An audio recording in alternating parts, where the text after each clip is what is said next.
Cinema ಎಂದರೆ ಅದೊಂದು ಅದ್ಭುತ ಲೋಕ. ಅಲ್ಲಿನ ನಾಯಕರು ಅಜೇಯರು. ಅವರಿಗೆ ಸಾವಿಲ್ಲ, ಸೋಲಿಲ್ಲ ಎಂದು ನಾವು ಭಾವಿಸುತ್ತೇವೆ.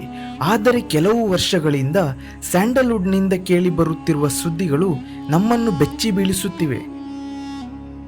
ಬೆಳ್ಳಿ ತೆರೆಯ ಮೇಲೆ ನೂರಾರು ವಿಲನ್ಗಳನ್ನು ಹೊಡೆದು ಹಾಕುವ ನಮ್ಮ ಹೀರೋಗಳು ಕಣ್ಣಿಗೆ ಕಾಣದ ಹೃದಯಾಘಾತ ಎಂಬ ಮೃತ್ಯುವಿನ ಮುಂದೆ ಮೌನವಾಗಿ ಮಣಿಯುತ್ತಿದ್ದಾರೆ. ಇದು ಕೇವಲ ಚಿತ್ರರಂಗದ ನಷ್ಟವಲ್ಲ, ಇದು ಪ್ರತಿಯೊಬ್ಬ ಅಭಿಮಾನಿಯ ಮನೆಯ ಸದಸ್ಯನನ್ನು ಕಳೆದುಕೊಂಡಷ್ಟು ನೋವು. ನಾವು ಕಳೆದುಕೊಂಡ ಪ್ರತಿಯೊಬ್ಬ ವ್ಯಕ್ತಿಯೂ ಒಂದು ಶಕ್ತಿಯಾಗಿದ್ದರು. ಅವರ ಹೆಸರುಗಳನ್ನು ನೆನೆದರೆ ಇಂದಿಗೂ ಎದೆಭಾರವಾಗುತ್ತದೆ. ಮೊದಲನೆಯದಾಗಿ ಪುನೀತ್ ರಾಜ್ಕುಮಾರ್.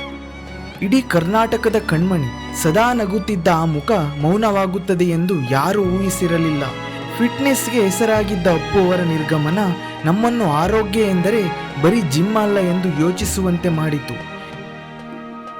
ಎರಡನೆಯದಾಗಿ ಚಿರಂಜೀವಿ ಸರ್ಜಾ. ತಂದೆಯಾಗುವ ಸಂಭ್ರಮದಲ್ಲಿದ್ದ ಚಿರು ಕೇವಲ 39 ವರ್ಷಕ್ಕೆ ಎಲ್ಲರನ್ನೂ ಬಿಟ್ಟು ಹೋದಾಗ ವಿಧಿಯ ಆಟ ಎಷ್ಟು ಕ್ರೂರ ಎನಿಸಿತು. ತದನಂತರ ಸ್ಪಂದನ ವಿಜಯ ರಾಘವೇಂದ್ರ. ರಾಘು ಅವರ ಬದುಕಿನ ಆಧಾರ ಸ್ತಂಭವಾಗಿದ್ದ ಸ್ಪಂದನ ಅವರ ಅಕಾಲಿಕ ಸಾವು ಕುಟುಂಬವೊಂದು ಹೇಗೆ ಕಣ್ಣೆದುರೇ ಚೂರಾಗುತ್ತದೆ ಎಂಬುದಕ್ಕೆ ಕನ್ನಡಿಯಾಯಿತು. ನಂತರ ನಿತಿನ್, ಗೋಪಿ ಮತ್ತು ಲಕ್ಷ್ಮಣ್. ಒಬ್ಬರು ಬದುಕನ್ನು ಕಟ್ಟಿಕೊಳ್ಳುತ್ತಿದ್ದ ಯುವಕ, ಇನ್ನೊಬ್ಬರು ದಶಕಗಳ ಅನುಭವವಿದ್ದ ಹಿರಿಯರು. ಇಬ್ಬರನ್ನು ಸೆಳೆದದ್ದು ಇದೇ ಹೃದಯದ ಹಠ. ನಂತರ ಮಂದೀಪ್ ರಾಯ್.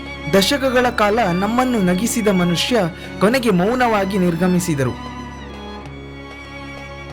ಇತ್ತೀಚೆಗೆ ನಟ ದಿಲೀಪ್ ರಾಜ್ ಅವರು ತೀರಿಕೊಂಡಾಗ ನಮಗೆಲ್ಲ ಒಂದು ದೊಡ್ಡ ಪಾಠ ಕಲಿತಂತಾಗಿದೆ.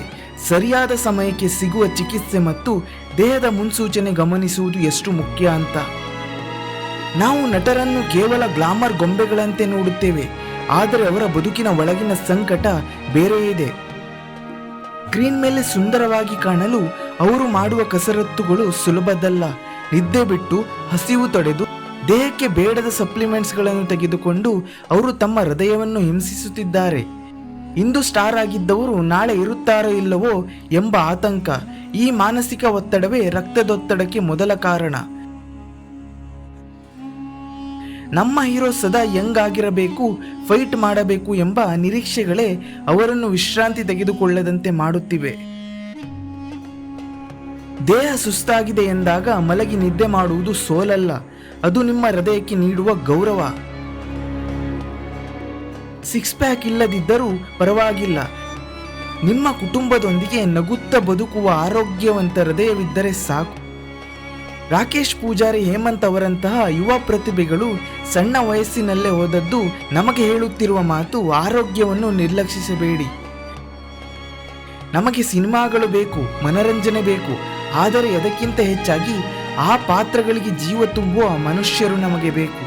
ಬಣ್ಣದ ಲೋಕದ ಮಿನುಗು ತಾರೆಗಳು ಅಕಾಲಿಕವಾಗಿ ಕಪ್ಪು ಮೋಡಗಳ ಮರೆಯಲ್ಲಿ ಅಡಗುವುದು ಬೇಡ. ನಟರಾದಿಯಾಗಿ ನಾವೆಲ್ಲರೂ ಒಂದು ಮಾತು ನೆನಪಿಟ್ಟುಕೊಳ್ಳೋಣ, ತೆರೆಯ ಮೇಲೆ ಹೀರೋ ಆಗುವುದು ಸುಲಭ, ಆದರೆ ನಿಮ್ಮ ಕುಟುಂಬದ ಪಾಲಿಗೆ ನೀವು ಸದಾ ಹಸಿರಾಗಿರುವುದೇ ನಿಜವಾದ ಹೀರೋಯಿಸಂ. ನಮ್ಮನ್ನು ಅಗಲಿದ ಎಲ್ಲ ಚೇತನಗಳಿಗೆ ಈ ವಿಡಿಯೋ ಅರ್ಪಣೆ. ಅವರ ಸಾವು ನಮಗೆ ಕಲಿಸಿದ ಪಾಠ ಇನ್ನೊಂದು ಜೀವವನ್ನು ಉಳಿಸಲಿ.